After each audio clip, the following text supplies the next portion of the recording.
Mahigit 1.1 milyong pisong halaga ng illegal na droga ang nasabat sa Quezon City.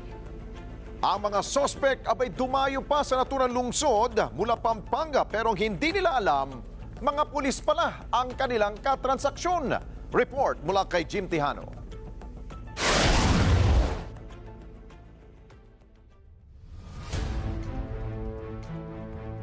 Hindi na nakapalagpa ang dalawang sospek na manitulak ng droga.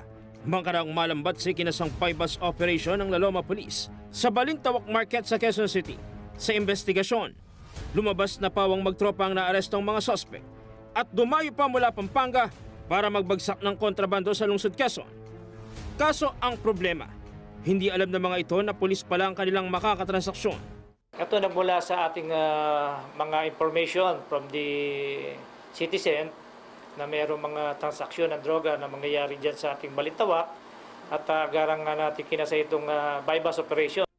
Nasamsam sa kanila ang nasa 150 gramo ng hinihinalang shabu na nagkakahalaga ng higit 1.1 million pesos. According doon sa mga tao ro na madalas ito makita rito sa Balintawak, nagbabagsak sila, may mga kausap sila. Siguro ang mga inimbisigan natin kung mga parokyano nila, yung mismong tiga Balintawak, yung mga nagpupuyat dyan, or yung mga barangay na karating nitong Balintawak market natin.